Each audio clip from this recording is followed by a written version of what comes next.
Hello, and welcome to Two Bi Guys. I'm here today with a special guest, Gabriel Novo, aka the Bisexual Nomad. Welcome to Two Bi Guys, Gabriel. Thank you for having me. So, Gabriel is a bisexual activist, as is everyone who comes on this show. He is, though, literally doing a lot of great stuff on his social medias as Bisexual Nomad. You can find him on Twitter and Instagram at Bisexual Nomad. He's also writing for Unicorn Zine, which is a project of Bi Pride UK to help build queer community and represent bi experiences. He's in the UK at the moment. Hello from across way across the pond, not even. And Gabriel also runs a small indie publishing company called Caffeine and Ink. He's also a photographer and is working on some very cool stuff online that I've been watching come to fruition with his photography. So, welcome again, Gabriel, to Two Bi Guys. Thank you. I'm really excited to be here. I remember when you were first talking about this project. So from all the way back then in New York to now actually be on it with you is fantastic. It's very cool. And, it's been a while since I've seen you in person, obviously before you moved to the UK, before the pandemic. But we met at Birequest, like Alex and I met. And so you've known about this project since, pretty much from when we started talking about it and thinking of it. So it is really nice to have you on here. A lot of this stuff we've talked about with you at Birequest and outside. Yeah. It feels like a couple of lifetimes ago, but yeah. Before we get into you, have you had much bi community since Birequest, or was that like a pinnacle? Because for me, that there's nothing quite like it. It's been going through the pandemic, but I'm excited for things to return in person. Birequest has been a sort of, pinnacle would be a good way of putting it. I've kind of unfairly compared everything to Birequest, and I keep searching for that level of community and support and discussion. And it's tough. It's tough because whenever I speak to anybody here about Birequest, they're like, oh God, we wish there was something like this in London. And I'm like, I would love it too. Yeah. Birequest continues online. On a good day, we get a dozen people there. And I think in many other parts of the country and the world, probably even in person, a handful of people at a bi group is a success. And what was so amazing about Birequest is there would consistently be 30 to 40 people in a room. And that was kind of one of the things that broke me free from being so scared to identify that way, was not just seeing a couple people comfortable with it and talking about it, but a room full of people that so full some people had to sit on the floor that oh, this is a big real thing. It's not just a handful of us. So that was really special, and I hope that can be replicated elsewhere moving forward after this pandemic is fully behind us. I would love to be able to find that or maybe rebuild that, because you're right. There's something life-changing about being in a room of people, and we're all trying to figure it out. Nobody's got an answer, and there is no one size fits all for being bisexual. Right. So it's all these amazing people coming from completely different directions and angles and life experiences, and just hearing that and being part of that, and just knowing that you're like, oh, I'm not alone.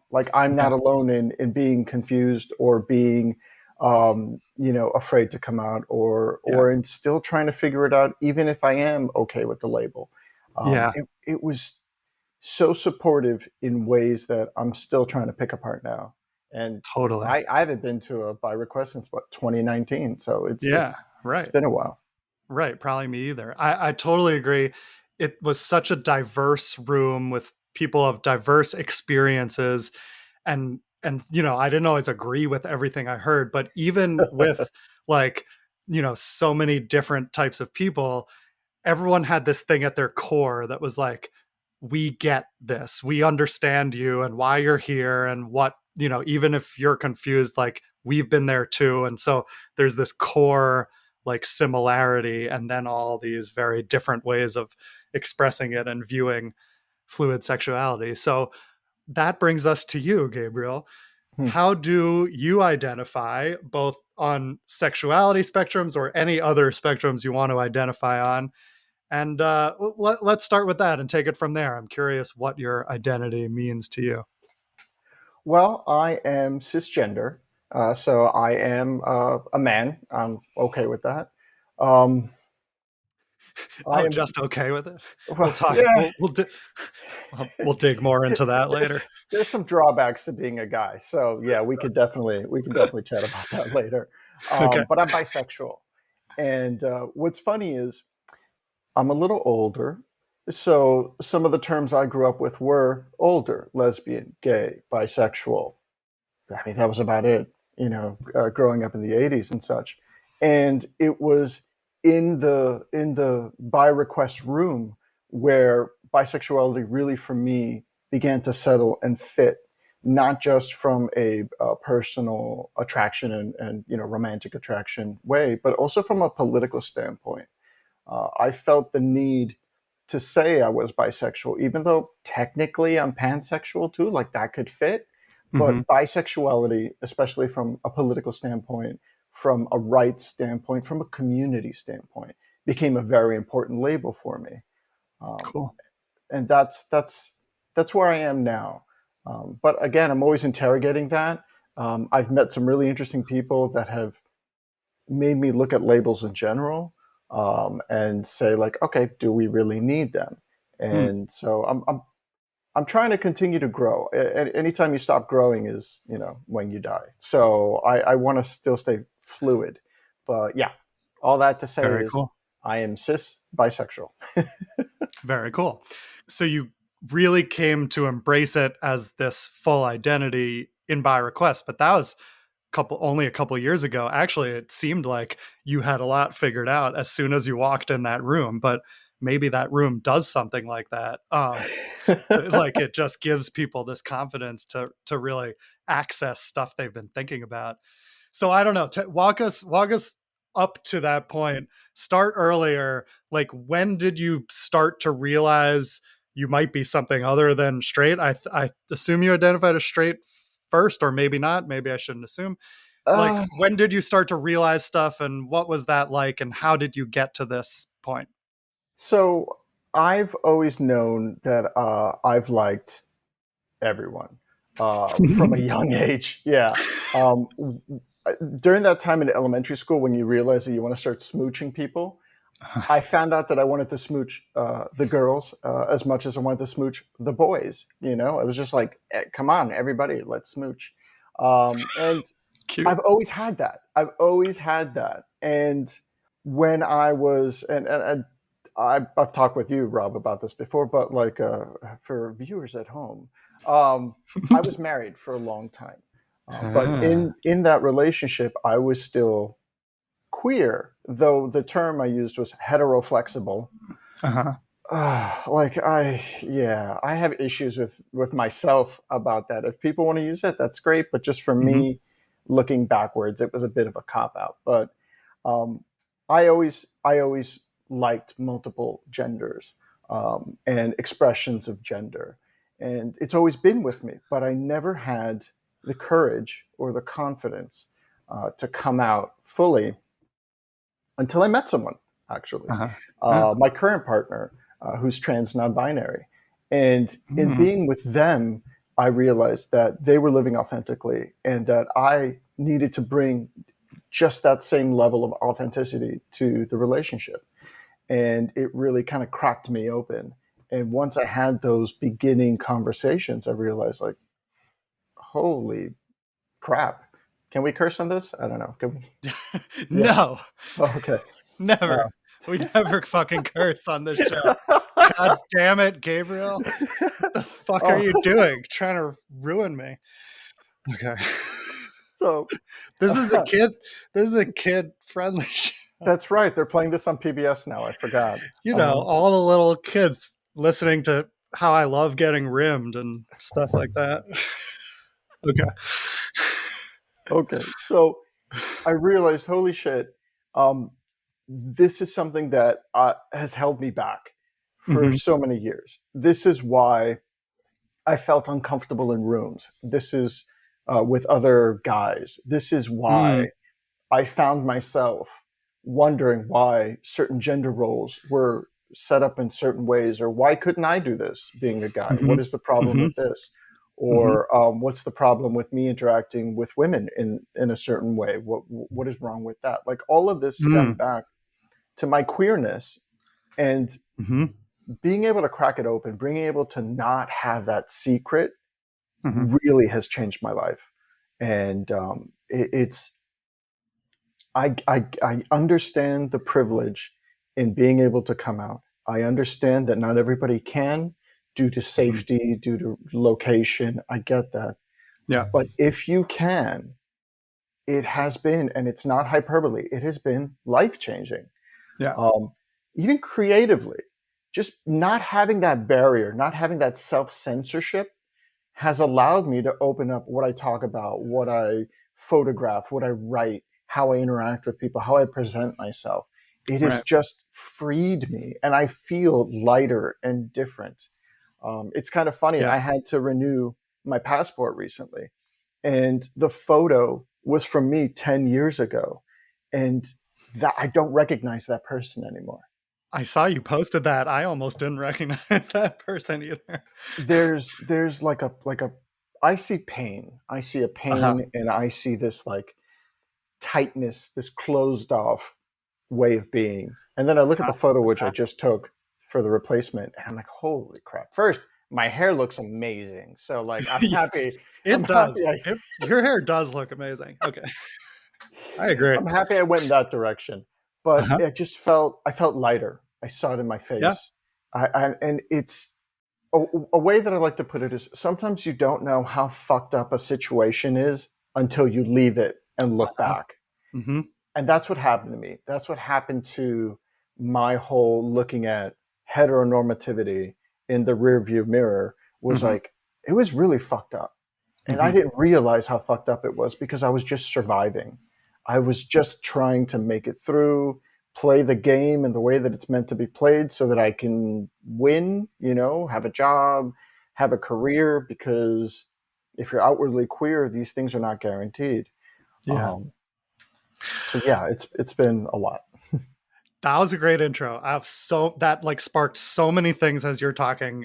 So you really ran the gamut. Okay, let me see if I can try to remember, and then I have more questions. But I do want to say I completely identify with what you're saying about coming out and like yes, personal decision. Not everyone is in a position to do it, especially. And I do want to dig into this in a minute about like if you're already married and then that's when you realize or like how to come out then. Okay, but pin in that Hmm. because I agree that like I didn't realize how hard it was to not be out until I was out. Like I thought it was fine and I would just take this thing to the grave and it wasn't that big of a deal and like Mm, it didn't affect all these other areas of my life. It didn't affect my work, my art, right, my writing. yeah. But you're completely right that of course it does. And of course like once I was free like of that mental gymnastics you have to do every day to Yes. like Yes. to make the thoughts in your head acceptable to the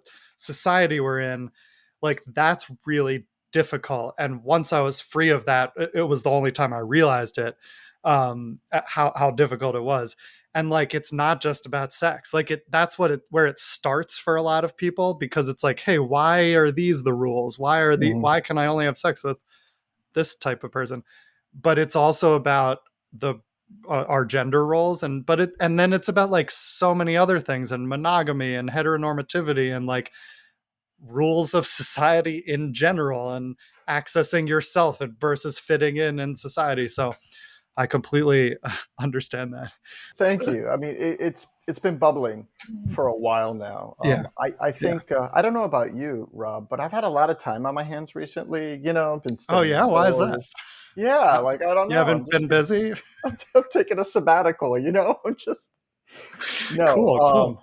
Yeah, pandemic time gives you time to think, Yeah. and it's really made me go through again decisions that I've done and how my life feels now. Uh-huh. And it's really interesting picking this apart. gender roles, especially Hmm. how you show yourself as a man Hmm. is so, it's like filled with tripwires and booby traps, and you Hmm. never know what's going to set one off. And of course, the not the side effect, but the consequence of tripping a landmine can be violence. Like it could Yeah. be literal violence, and you Right. don't know what will set it off. Right. So and yeah, and the threat of things becoming violent for everyone who's around toxic masculinity is kind of violent in itself, because just like imagining what could turn bad and how the ways it could go is like oppressive too. um again, and I have to say, I have it easy. Like, I'm Cuban American, but if you look at me, I look like a white dude. I can't get away from that. I just look like a white dude. I'm in a male body, and that has the highest level of privilege. And I'm worried about violence. I can't imagine what it's like for anyone else working at a more heightened level where it's like I'm working on easy mode, and it was still such an oppressive thing to deal with. do you find there's any relationship between like the white passing privilege you may have felt and also like the straight passing privilege that people think bi people have? Like, is it like, what is that experience like? Has it ever felt similar, or do you feel either of those? Yes, I've felt both of those, and I don't like calling it straight passing. I think more of it is by erasure. Like you're Yeah, not well, allowed yes, to be right. anything other Straight than, passing in quotes, because yeah, air that's quotes. what people who aren't bi think. Like the straight passing privilege is what non-bi Yeah. people think being bi gets you. Well, okay. So not to detract too much or to detour too much. Um, in a previous life, I was an IT consultant, and Uh-huh. so I traveled all over the United States doing computer work. IT, for being technologically advanced, is very socially conservative. It is not a very progressive industry, at least in my personal opinion, from what I've encountered. Makes So, sense. being anything other than straight male, and you got to think about it, there's this level on top of that. You have a bunch of nerds, right? So, nerds, and I'm a nerd too, we're all working at a deficit in the masculine games, right? We're Mhm. not buff, we're not manly, we don't drive the fast car. Well, maybe some drive fast cars, but like in the masculinity game, the Mhm. nerds are the bottom rung. Mhm. So you have this kind of flip side where you have people that have some money now because IT pays well are now going into the hyper masculine. Like they're really amping it up. They're buying the fast cars, the fancy stuff, the house, the big house, the hobbies, which are from gun collecting to God knows what else. Like it's hard to be anything other than very, very masculine. And it's a very white world, at least again, in my experience. So the privilege, quote unquote, that I had looking white, being white, I am white. Like you look at me, I'm white. Um, the privilege I have in that is that people end up being racist around me because they think, Mhm. oh, I'm just like them. Mhm. And you have to politely remind people, like, no, I'm Cuban American. I grew up very differently than you did. You know, not to mention my partner at the time was Jewish. So, like, hey, let's not use those slurs, please. You know, be nice. So Mhm. that was the experience of the passing privilege, right? I felt trapped. I felt I was surrounded by people that may or may not think I was human or Mhm. worth interacting with, and I had to keep pretending in order to keep working and feeling safe. Mhm. Interesting.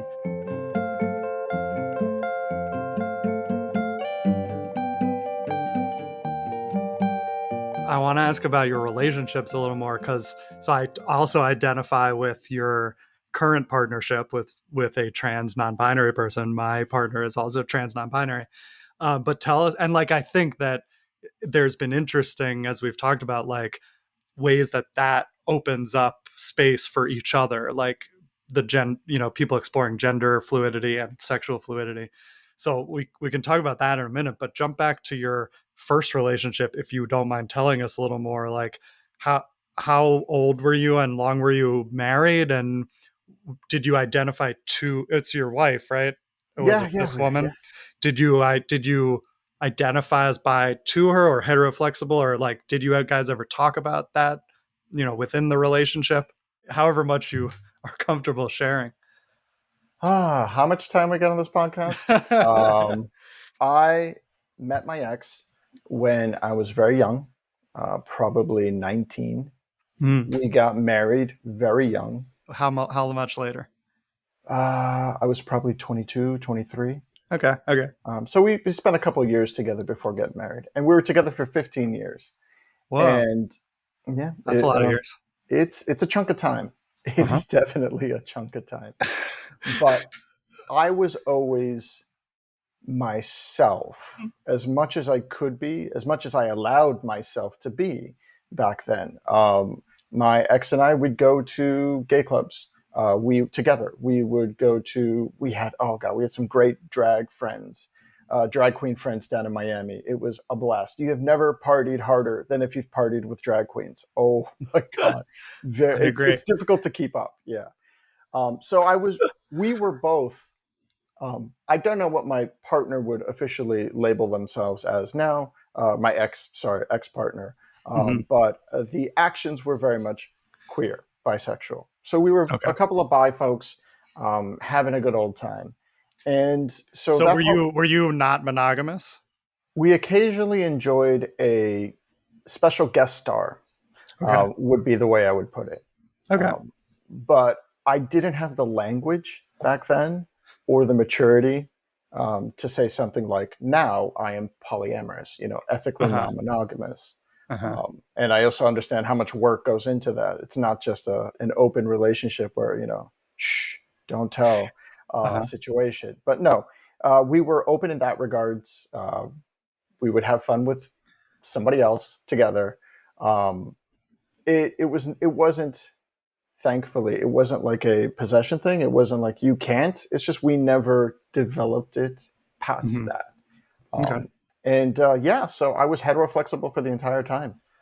There were many a times when I was dating my ex where they would see me making out with a dude, and it was hilarious because we were all friends. And when you're young, like all your friends are all the same people that you're probably banging, and everyone's getting drunk together, and it's all fun and games, Hmm. and Hmm. it's good times. So yeah, that's how it It can was. be like that forever. Yeah, that's what I'm working when towards. we're young.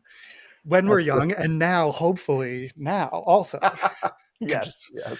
be friends and fuck everyone. No, I'm Oh, kidding. So now contrast that, if you're willing to talk about your current relationship or just your current polyamorousness, like how does that work? You said it's a lot of work. Like what is the work? Any differences, similarities between your monogamish relationship and what you're in now as a fully out by queer pan person? the difference in the relationship is huge. One, because of me, what I'm bringing to the relationship. Hmm. I'm not going to lie. Like back then, I probably wasn't my best. No, I'm not even going to say probably. I was not my best self. There was a lot of things that I didn't realize were coping mechanisms at the time.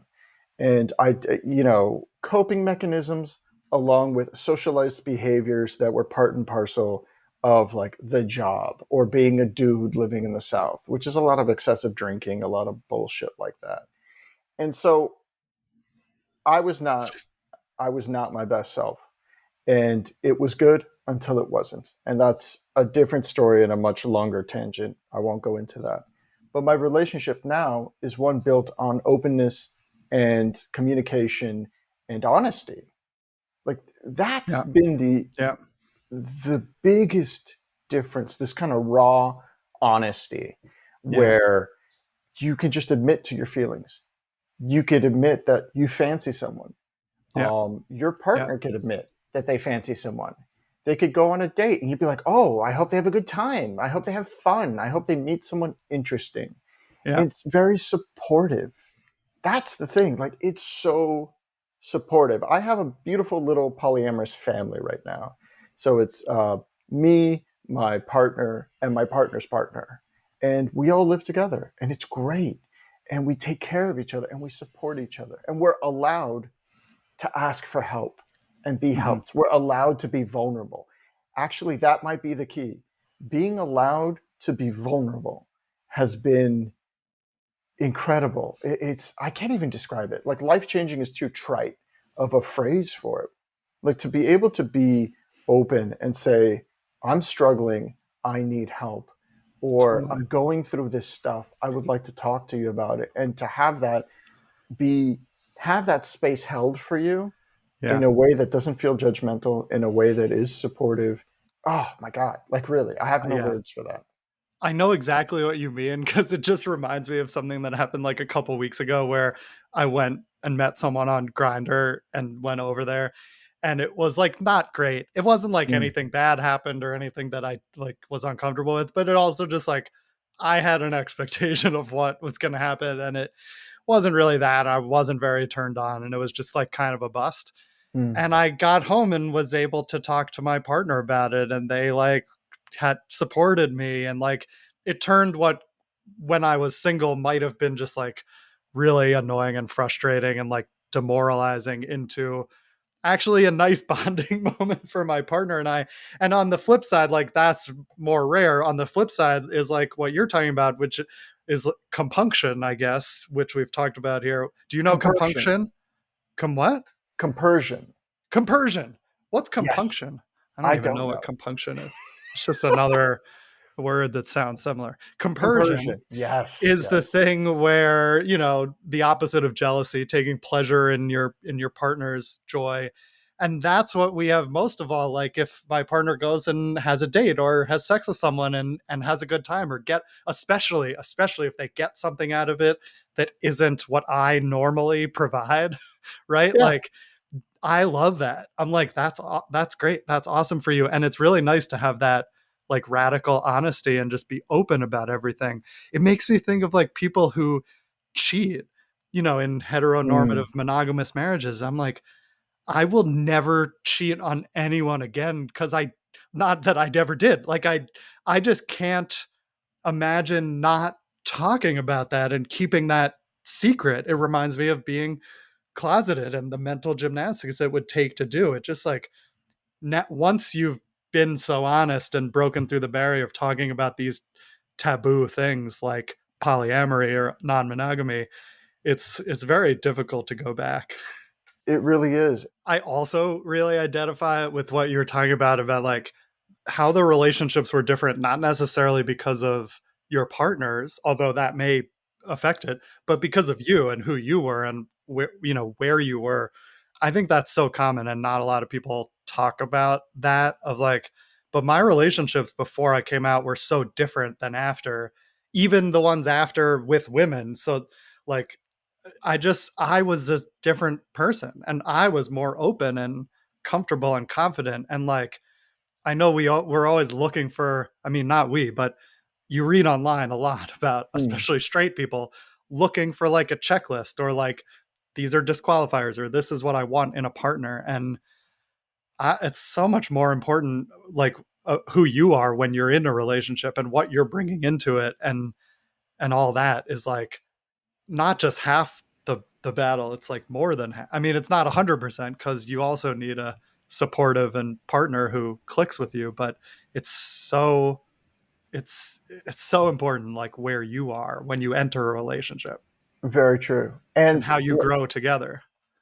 And to kind of jump off that checklist, the one thing that has been, and I want to be clear, like there's room for monogamy, there's room for polyamorous relationship styles. Like one is not better than the other. It's not. I'm just saying that I have found joy in this. But the one thing that has been incredible is being told one person does not have to meet all your needs. Yeah, right. And when I realized that that also applied to myself, that I Yeah. did not need to meet all of someone's needs, it took this incredible pressure. Hmm. Because I know a lot of the difficulties I had during my marriage is that we were put into situations where all our needs had to be met by the other. on top of like the world being on fire a little bit. And so it's impossible. We were putting each other into an impossible situation. So of course things were going to go sideways because it's not fair. It wasn't fair to her. It wasn't fair to me. So now that I'm free of that, now that I don't have that in my head where like you're going to be with this person for 40 years and if they don't like the kind of movies that you watch, then fuck it. You never watch those movies again. Or I mean, how many times have you heard like, oh, the old lady doesn't let me do so and so, so I got to go out with the guys to do it. And Right. Uh-huh. instead of becoming people that are supporting each other, it's more like opponents that Mm. fight and Mhm. that are antagonists instead of joining together. Like again, the vulnerability and being able to support each other has been such a huge difference for me. And honestly, you can get that in monogamy as well. I think the biggest part has been the queerness and the authenticity, being open, Yeah. has made all of that kind of possible. I wouldn't be here right now if I hadn't. I mean, honestly, yeah, if I hadn't accepted myself, I wouldn't be in London. Mm. It's really weird to say it that way, but if I yeah, if I had not accepted that I was bisexual, I know that the series of events that came after that, I Mhm. would not have ended up where I am now. Interesting. Because you went there because you're following just what feels right for you at each turn and not like following some prescribed path. Is that sort of how that happened? Also, in being authentic and open, I was able to meet a person who accepted that, and then that Mm. led my life in so many beautiful new directions Mm. that I would not have had access to if I Yeah. couldn't just be like. On top of that, I know you said that I was very confident when I walked into Birequest, and that's actually a dirty little secret of being an IT consultant or a consultant in general, Oh. right? You never let them see you sweat. You always have Mhm. that confidence, that fake it till you make it. So I'm Interesting. used to turning that on. And so I'm like, yeah, ba, ba, ba, ba, ba, and just really Uh-huh. leaning into it, even though inside I was still detoxing from being in the closet. Mhm. There's a lot of stuff that I'm still working through now. So a lot of negative things that are tied to being in the closet, pretending to be straight, masculine roles from that time. But I hid that. I hid all of that, Yeah, yeah, yeah. and and Interesting. yeah. So that's kind of why I was able to pull it off. But having a partner like I have now, who has supported me as I work through my shit, Yeah. has been amazing.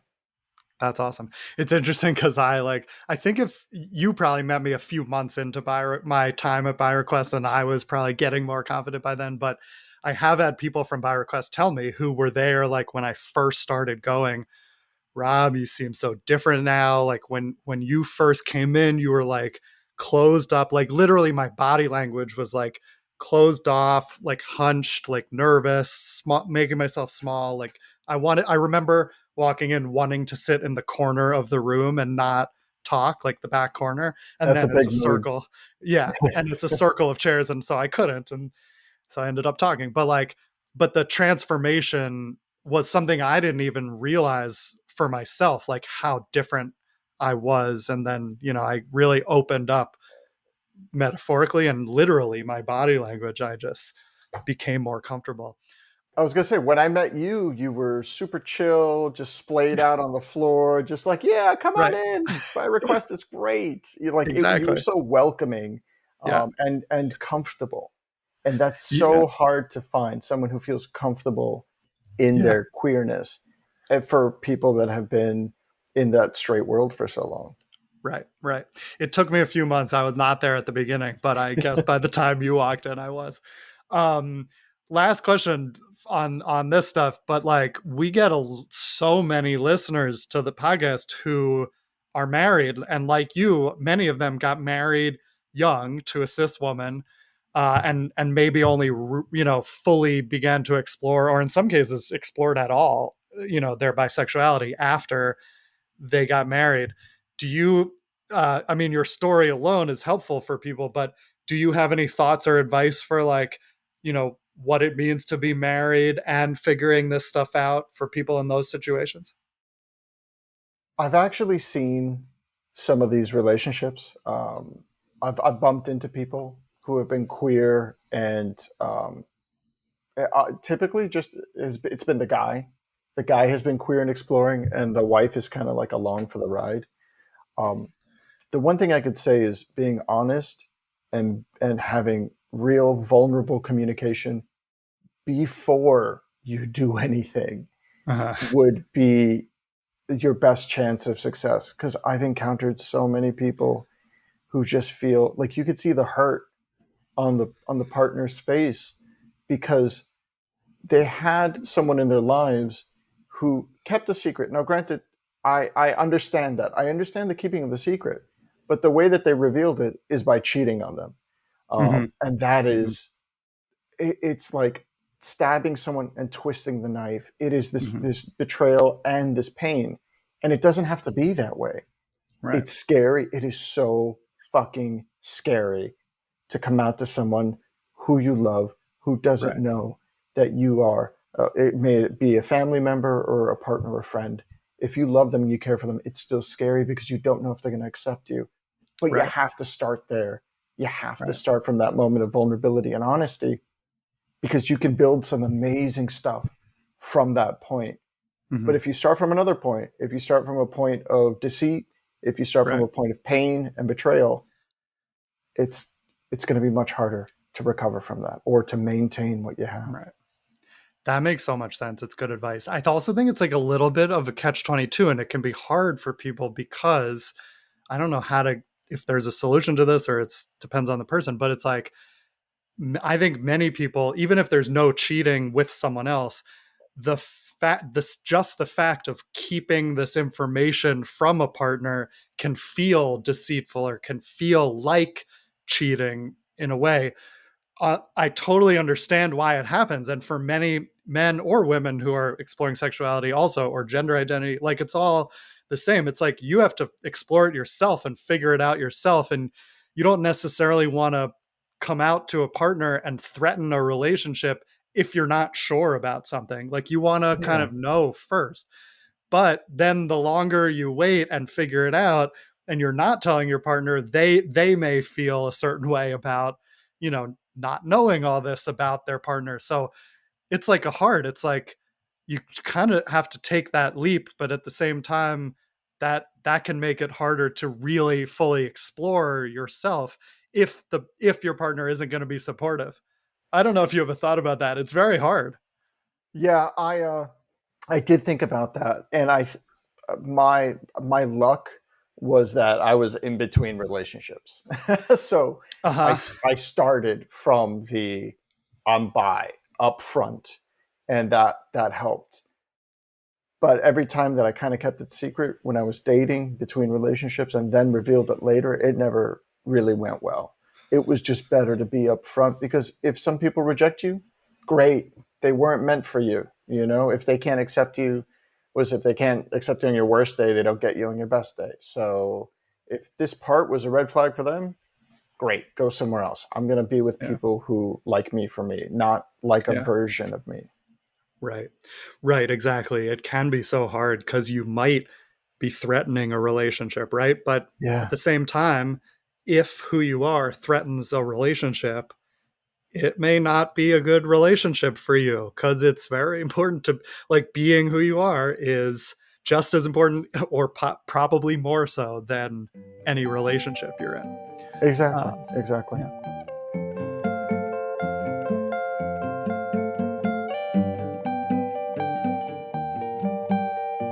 So guess what, Gabriel? We have a sponsor for Two Bi Guys this year. Can you believe it? Hooray! So it's time for some sponsorship. Support for Two Bi Guys is provided by Manscaped, who is the best in men's below the waist grooming champions of the world. I'm not exactly sure what that means, but that's what it says. Manscaped is the best in men's below the waist grooming champions of the world. Manscaped offers precision engineered tools for your family jewels. That rhymes. I like that. Manscaped just launched their fourth generation trimmer, the Lawnmower 4.0. You heard that right. The 4.0. Wow. I have never even heard about the 1, 2, and 3.0, but that is impressive 4.0. Join over 2 million men worldwide who trust Manscaped with this exclusive offer for you: 20% off and free worldwide shipping with the code 2BUYGUYS at manscaped.com. TWOBIGUYS. So, Gabriel, as funny as that little intro is, I mean, I like the jewels part. I actually really like this product. They sent me one. They sent me the lawnmower 4.0, not 3.0. They sent you something, I think. They I sent me think the same. Yeah. so. I actually really liked it. I'll talk about why in a moment. But what was your experience with this product? I mean, first of all, the shipping was quick because I think I got mine before you even got You yours. got it before me, and you're in the UK. Yeah. It was like, come on. When you get something like this, you think, okay, is this going to be gimmicky? What is this going to be? Uh-huh. And I am a hairy person, beard, long hair. So you're thinking like, okay, what's this going to do? It was fantastic. I really Mm-hmm. enjoyed it. I found it to be more of a deforestation tool as opposed to like Mm. a styling tool. Like if you got some Oh, lines and if you want to keep something real trim, it was great for that. I was surprised by the interesting. flashlight. I did Yeah, not know there was going to be a flashlight on it, and which is very helpful and nice, right? You need to see really all the helpful. where are the little hairs? You can't always see them. Where to go, especially if you're like in the shower. It's not like you have amazing lighting in there to begin with. So Uh-huh. it Did was you use it really, in the shower? yes, I used it in the shower. Oh, I And it gotta try was that. it was really good. Granted, there was parts of me that I hadn't seen under direct lighting like that before, so that takes a moment. But I found it to be easy to use, easy to hold, surprisingly light, and the Yeah. grip was great. Like I was not worried about slipping and then nicking things or any of that Hmm. jazz. I mean, you still have to be careful, but I loved it. It was a smooth experience. Literally smooth. Yeah, no. So I too am a hairy person. I once shaved my chest hair in like college or something, and then when it grew back, it was really like itchy, and so I've never done it since because I hated how itchy it was. And I was a little nervous to do this because of that, but didn't that wasn't a problem. I didn't have any itchiness during or after. I didn't use it in the shower. I should, but I agree with you. It was nice. It was easy to use. I didn't really worry about cutting myself, and it didn't happen. I just trusted the product completely as they told me to, and it worked out fine. No nicks or anything. And so, okay, I didn't shave everything. I'm doing it in stages because I want to test it out a little. And I will say that I would not have bought something like this. Like, I wouldn't have thought, oh, I'm gonna shave down there. I would just continue my life as it was and never realize what I was missing out on. But I was missing out on something because I shaved my balls. Like, that was the thing they talk about a lot. And so I did that. And like, it was easy to do. And I really like it. Like, this week, I've had very smooth shaved balls and like surprisingly nice. Like, I really just like it. I don't know if I'm gonna go back to not doing this. Like, it's surprisingly shockingly good. Now I have a podcast where I'm talking about shaving my balls. Isn't this what I always wanted? I'm proud of how far you've come. Yes. Thank you. Thank you. Mom and dad, if you're listening, get 20% off and free shipping with the code 2BUYGUYS at manscaped.com. That's 20% off with free shipping at manscaped.com. Use code 2BUYGUYS, TWOBIGUYS. Unlock your confidence and always use the right tools for the job with Manscaped.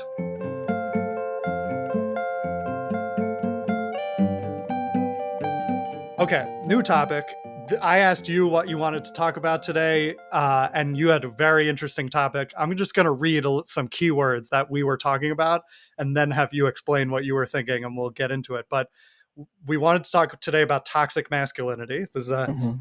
podcast about masculinity. We're wanting to talk about gender and gender roles a lot more this season. You brought up the casual cruelty of heteronormativity, being a man as inherently cruel, toxic, or violent, or all three. The idea of shaking off expectations or self criticism when we play into those expectations, and also the struggles of detoxing from het masculinity as you become more queer. So this, I mean, this could be hours and hours discussing all those points, but tell us what you're thinking about that. Like, what did you mean by some of those things? It's something that, again, I had a lot of time on my hands, and it was also something that I was noticing in my relationship, in the way that I interacted with other people. I am normally, I try to be a friendly, supportive, nice person, right? It's not positive to be fake. It's just me. I try to be a nice guy. I like people. I like being supportive. I enjoy that. And I found myself being mean or being cruel or just not giving people the benefit of the doubt as a Mhm. reflex, like Mhm. not giving them space just to be human, like keeping them to this weird standard that I didn't even understand why I was holding anybody to. Mhm. And it took me a while to realize that I was detoxing from being in the closet for so long. Mm. Um, Hannah Gadsby talks about Uh-huh. it in Nanette, where she was saying that being in the closet for all those years, you're like saturated in like shame and all these emotions. For me, it was being saturated in what it meant to be a man, a Mhm. straight white man. Yeah. And there is a lot of casual cruelty. There is a lot of this fake meritocracy where everyone's in it for themselves and you only get stuff because you're the best, quote Mhm. unquote, because you worked harder, completely erasing any privilege, idea of privilege or luck Mhm. or anything else. Like it was this dog eat dog version of being a man. And it allowed no room for empathy. It allowed no room for weakness or vulnerability. It left very little room for honesty.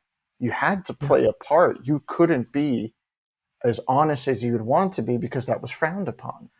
And It I'm, it sounds like the sorry to interrupt it, just it hmm, sounds like the group thread I have with my straight white male college friends, where it's like there's no vulnerability on the group thread except maybe from me. And like anything is like it's all this like capitalistic achievement based stuff, and like everything is logical and market based, and we're proving points and stuff, and like anything that's like gets veers a little bit into vulnerability or like opening up to people, then somebody will make a joke and we won't go down that road. yeah, exactly. You're not allowed to be human. You're not allowed to have Yeah. feelings. And I encountered that so often with the people I worked with or just the people I met on the road. When Mhm. you're traveling, if you're I like to say that I have the face of a priest. People love to confess things to me. So whenever I was at bars or airports or airport bars and just traveling through the world, people would open up to me in ways that it just I guess they felt comfortable. But it was always lubricated with alcohol. Uh-huh. And I encountered so many men who were hurting so bad. They were in real pain. It was either from loneliness or from trauma or from just this kind of emotional black hole that they were living in. And they would try to connect with me. And I felt the fear in them that they would lubricate to try to get around. I would feel the anger sometimes at themselves for having these feelings in the first place. Mhm. And I know I'm talking about this as an external, but I had those same issues too. I had Mhm. those same this fear of being vulnerable with the people, this fear of allowing myself to want and need things and vocalize that need to others. Mhm. There's something that I experienced that I guess started me on this track before I fully embraced being bisexual, and that was going through stage 4 cancer. Mhm. And there's nothing that will make you more vulnerable than having your body betray you in a very, very severe way. Mhm. And I had my entire support system disappear overnight because you Wow. can't be vulnerable. You can't Mm. remind people of death. You can't be struggling. No, you're supposed to be a fighter, which I hate. I've always hated the cancer fighter mythos. I did Mhm. not fight cancer. I did not throw a punch. I did not succeed because I trained harder or visualized Mhm. stronger. Mhm. I survived because of science and luck. That's how I made it through. And there's a Mhm. lot of people that haven't survived. And it wasn't because they didn't fight hard enough, it's because they didn't catch it in time or other reasons, not tied again to that meritocracy. Like the people that win are always the best. No, Yeah. no, Yeah. sometimes it's just dumb luck. Yeah. But being vulnerable like that, having everything taken away from me, even my mental faculties, because a side effect of chemotherapy is chemo brain. Like you lose your ability to be sharp or to be on top of things. And when you work in an industry that is all thought based, you drop down the ranks real fast. Mhm. So having that moment made me re-examine everything. It made me re-examine my relationships, how I interacted with people, and it really made me see that this vulnerability was verboten. It was just not allowed in this Mhm. world. And Mhm. I've always had that, like that thought, that seed in me. And when I watered it with queerness, it has blossomed into something else amazing. But that was the catalyst for me. Having cancer and seeing my world Huh. disappear. My whole world crumbled in an instant, and it's never really fully recovered, at least not that part of my life. Really changed the way I look at empathy and emotion and vulnerability. That's so interesting because as you're talking, it's like before I came out, I didn't quite realize how much these expectations of masculinity and like relationships are baked in everywhere in society and baked into people's consciousness, even some queer people, but like for sure, straight people, you almost don't realize it walking through the world as a straight person. And then like suddenly everything changed and I saw it differently. And like it is really about this vulnerability that like something about coming out and telling people this thing I never was going to then affected my ability to be vulnerable in many other arenas and in many other ways. And like I like forced myself to do it with my sexuality because like I felt at the time like I had to. I couldn't keep the secret any longer. But now then there's like little things where I'm like, why should I keep that to myself? It's not a big deal, but why keep it to myself? It's if it's any deal at all, let me just talk about it and be open with people that I trust. I'm curious, did the coming out or realizing stuff coincide with your cancer diagnosis and getting better? Like were they tied in any way? No, there were many years after the fact. I got cancer when I was 31, Uh-huh. and I didn't come out until I was 38. Uh-huh. So it took a while, but that definitely started the journey. Having Yeah. everything, it's again, once you've lost everything and you start from scratch, you start looking at the building materials and like, why am I using this? Why Mm-hmm. is this the foundation I'm working on? Yeah. Interesting. I noticed it in some of the reactions that I've had from like the past of where you give no space to another human being to be human. They fuck up in some way, or they lost out, or you dismiss other people.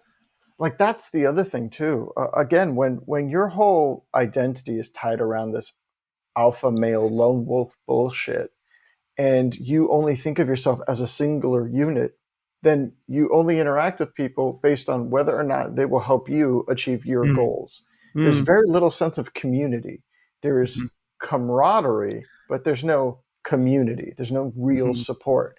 And the moment that something happens to you that challenges your ability to maintain that kind of like masculine viralness, you notice people disappear, people leave. They're not there to Mm-hmm. help you.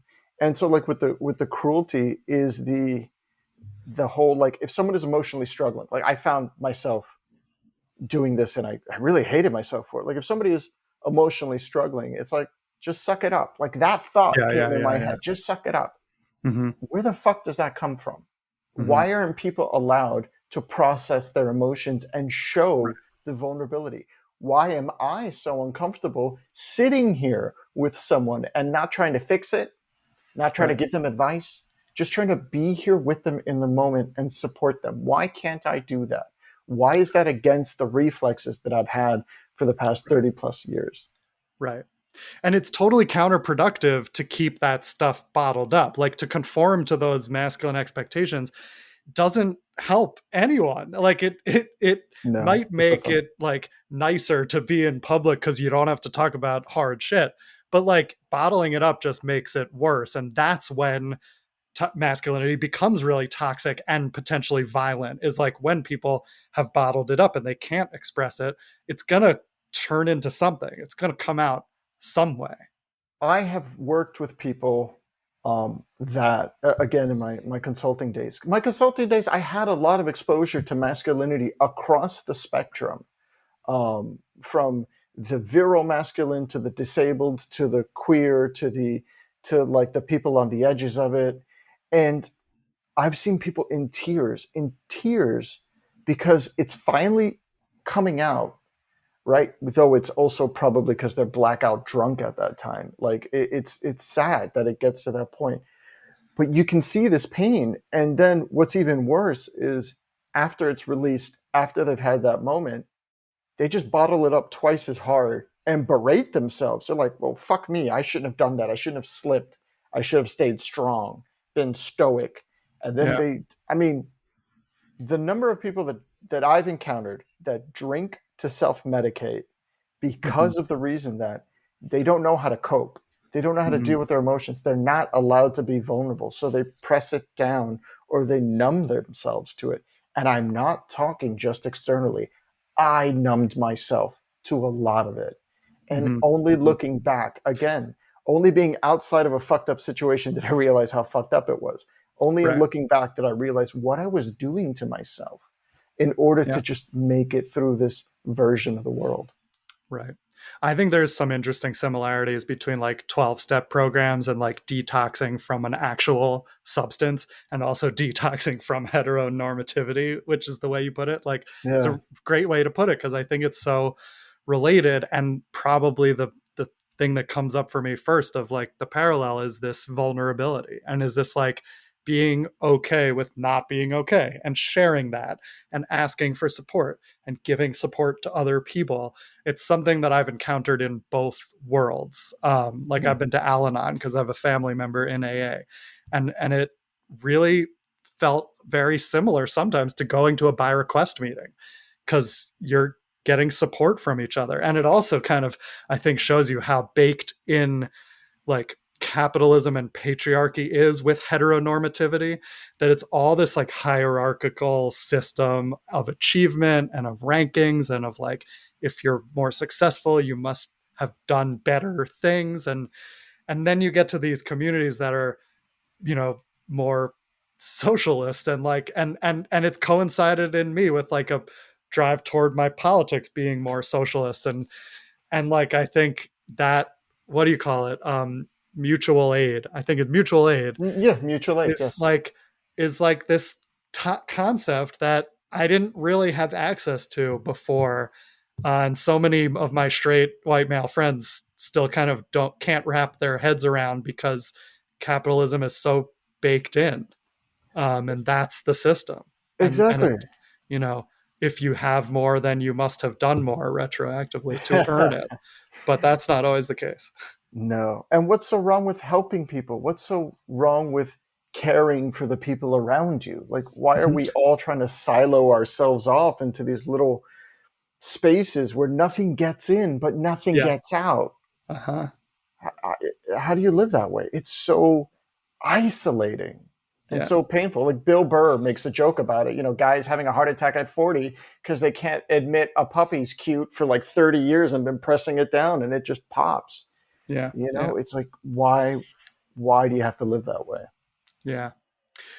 I Okay, so I also want to talk about this like idea of masculinity as like cruel, toxic, like these things that we don't like, and yet we are masculine. I mean, you and I are cis men, and I like I talked about this with Alex last week. I'm comfortable identifying as a man, although I'm starting to be a little uncomfortable by it, but because I don't want to be associated with this violence and cruelty. And yet I also have gotten the privileges from this identity. So it's like a it's like a tension in me of like how to identify and how to, not just take more privilege by dissociating with the bad parts, but associating with the parts that I'm fine with. It makes me think of a tweet that I saw this week. Somebody called transsexual Joseph Stalin tweeted this last week. I also read a tweet by somebody who called themselves transsexual something, I forget. I guess that's like a thing going around Twitter right now. Okay, so transsexual Joseph Stalin tweeted, people are like, quote, gender is a spectrum, and then this is meant to be sarcastic. I don't know if you'll get if you're not reading it, but it says assigned male at birth is very bad, non-binary is good if no penis, assigned female at birth is good. So the spectrum, like, gender is a spectrum, yeah, and like masculine is bad, feminine is good, non-binary is okay if you don't have a penis. So it's like this joke, I mean, this person was making, of how do we escape this, or like, we look at it as a spectrum, and yet it's a spectrum of good to bad in many ways. But should it be? Okay, and then the point is, somebody responded to that tweet with a actual vulnerable, genuine Mm. message as opposed to a joke. And this person said, genuinely, the reason it took me so long to fully accept that I was non-binary was because I was paranoid that I was just trying to separate myself from being a man, and this is actually pretty validating. So it's like, Mm. I guess my question is, you know, I've been flirting with the idea of a non-binary identity, but I also don't feel comfortable claiming that, because I am comfortable as a man, as a cis man. But like, how do you view that, like, struggle to detach from the violent parts and the toxic parts of masculinity, while also like recognizing that you own it? I don't know. It's So something I'm struggling with. I guess to take a page from the wonderful folks who are working towards racial equality and things like that, you need to dismantle it. You need to Mhm. dismantle it from the inside. And it kind of like, in a weird tangential way, kind of like me accepting that I am a white Hispanic. I'm not white passing, I'm not white adjacent, I'm white because I wanted to separate myself from whiteness, but that's not fair and that's not correct. I am white. If a cop comes up at a car and I'm sitting there, he sees white guy, he doesn't see a Hispanic guy. Mhm. So I need to dismantle that from within. I need to, and the way that I'm doing it is by trying to be kind, by showing empathy, by calling out cruelty when I see it. Like, why? Why can't you hug your friend? Why can't you be someone who takes care of somebody else? Why is it gay to have feelings? Like, that's the only way that I can think of being successful. We all have to kind of remove the toxicity from inside. We have to scrub it clean. We can't Yeah. go outside of it and then like sandblast it from the outside. That just makes it look pretty on the outside, but Mhm. it doesn't Mhm. do anything about the inside. It doesn't do anything about the foundation. And by showing people, by showing straight, regular, everyday men, like there's men who are kind and who are straight and that take offense to what I'm saying because they don't consider themselves cruel. And they're not. They're not cruel people. But there's so much cruelty inherent in the gender role of being a man, and especially when Mhm. tied to capitalism. So how do we do that? We show kindness. We show the other way of being. We lead with the empathy. We lead by holding the space and by Mhm. having those conversations and not dismissing people in the same way that they dismiss us. You Mhm. know, Yeah. you got to build a bridge and try. And not everyone's going to cross that bridge, and not everybody even wants to look at the bridge. But at least in trying, you know that you're making a real concerted effort to dismantle that because Right. we can't. I'm cis. I'm a guy. I don't want to identify as anything else as a man. So I need to fix the house that I live in. Right. Is the way I look at it. That's a great way to put it. It reminds me of this class I took last year on dismantling white supremacy, and it's like, right, we can't really escape it. Like, we're in this system for the foreseeable future, and it doesn't do anyone any good to pretend like we're not, and like we're not getting some privileges from it, and like, you know, people might be afraid of us because of that, and because of toxic masculinity and what we could become if they don't know us. And so we have to live within that. And at the same time, we also have to work to dismantle it. And so, and like, that's it. I agree with you completely that we have to bridge that gap. It's like, I think when I'm struggling with it, I'm just looking at myself and my own life and like how people relate to me. But you're right. It like is so tied to our politics and our activism. And it's why that is so inherently tied to queer identities, is that like we have to be advocating for an agenda and pushing for equal rights and like believing people like we want to be believed about our sexuality, believing people about their gender identity, believing people about the experiences they've had with racism. You know, all of these different forms of oppression, like we have to unite and work to dismantle them. And that's the only way I think like I can live with myself as who I am, is like to be doing both of those things. Yeah, totally. Exactly.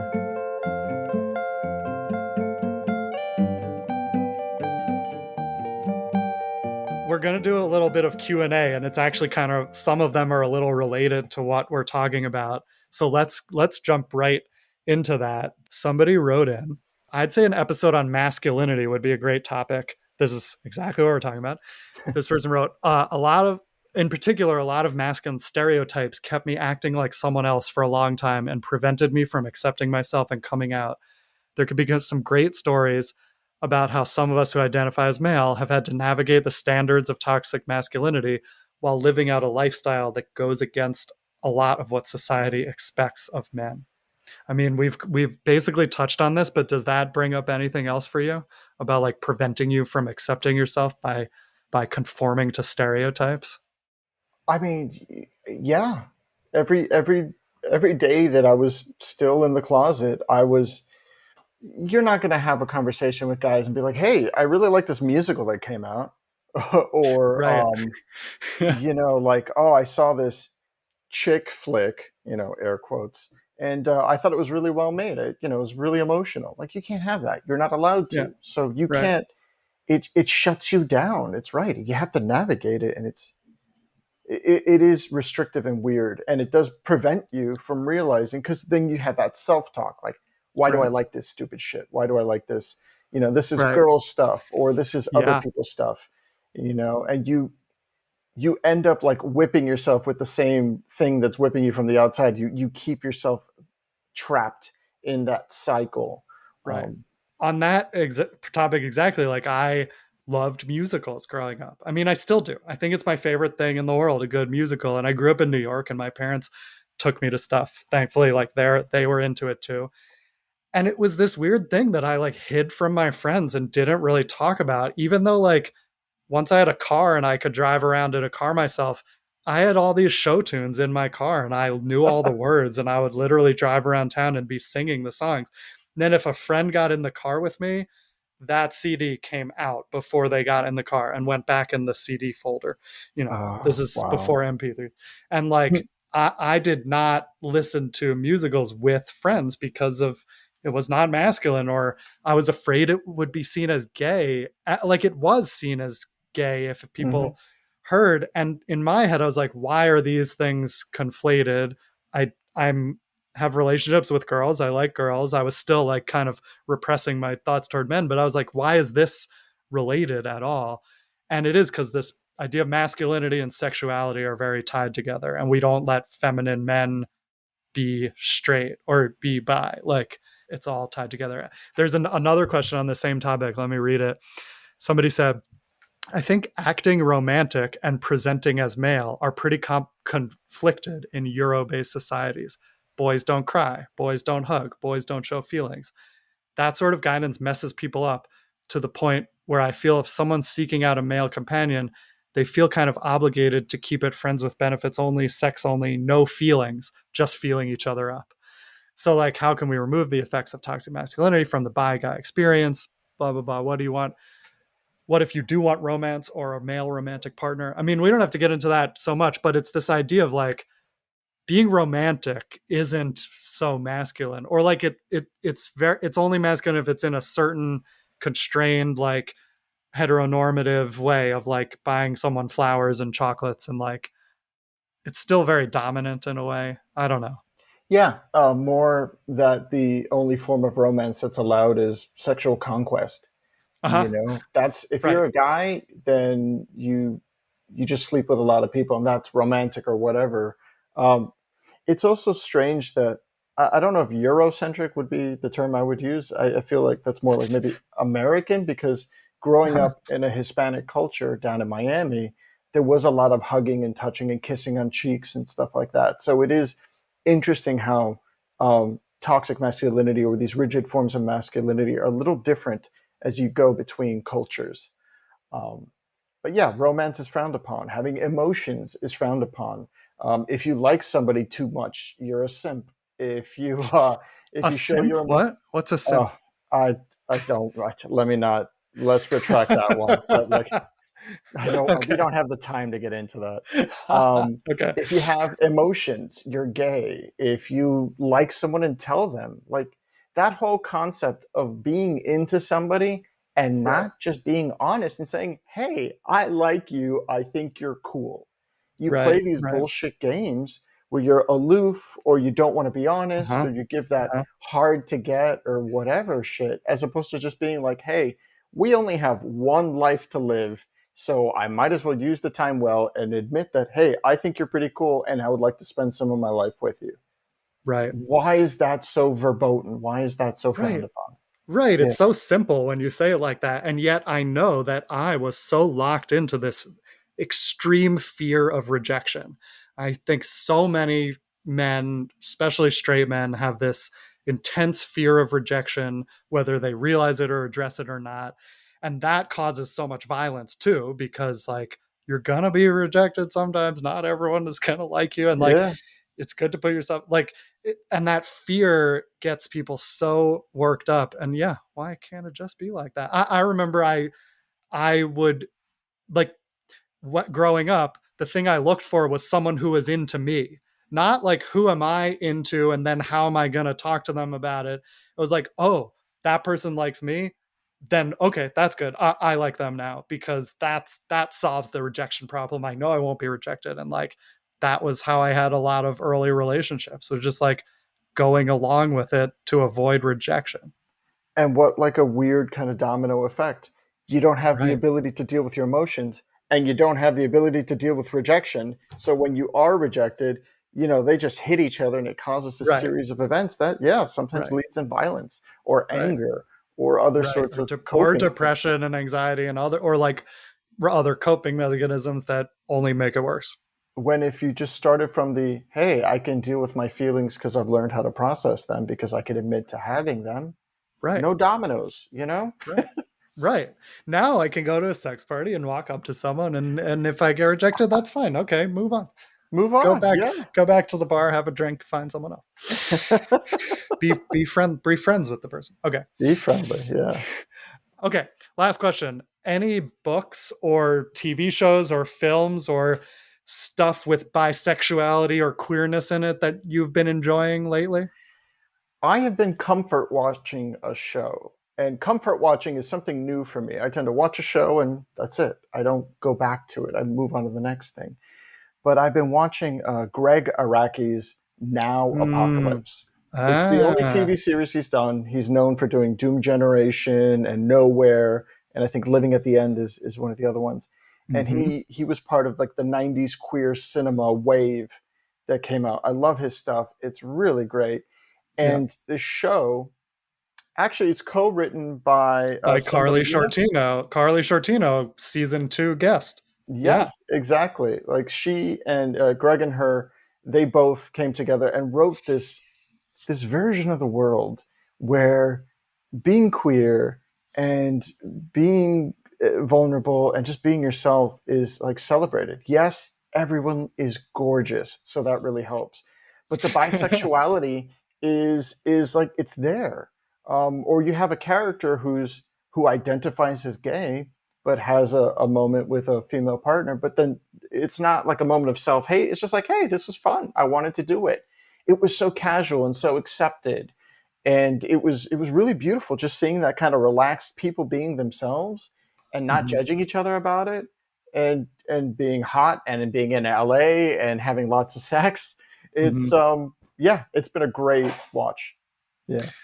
I love that. I've only seen the pilot. I guess I should keep going and watch the whole thing because I just love the idea of like we talk a lot about a bi character. Somebody comes out on a show as bi or like a bi storyline. Great, fine, but like that seems like it's an entire queer universe. Like the expectation is queerness among the characters. Like the world is fluid and open. That was how the pilot felt, at least. So it's like such a different feeling than just having a character to latch onto. And And that's also, the world we want. Like that's the world I yeah. see in the future and want to create. So like, let's show people that whole world. Yeah, go Yeah. ahead. It was great, and it was very inclusive too. That was the thing that I liked. The bodies weren't all the same thin white bodies. Like they were people from all over, and it's a great watch. It's a little dumb and it's a little out there, and it's very very sexy. Don't watch it with your parents, but it's great. It's really been comforting. It's made the queerness inside me go, this is nice. Lovely. I love it. Cool. Well, we could go on and on. There are always a million questions, and you'll have to come back sometime and answer some more. But thank you so much for doing this. And also, Gabriel is coming back next week. Gabriel's my first guest host this season. We're going to have a few guest hosts so that I can take a little breather and keep the podcast going, and also get some new voices in here and some new people asking the questions, which may lead us to some new things instead of the same shit I always talk about. But Gabriel, tell us a little bit about what we can expect to hear next week. I know you haven't done the interviews yet, but tell us what's going to happen.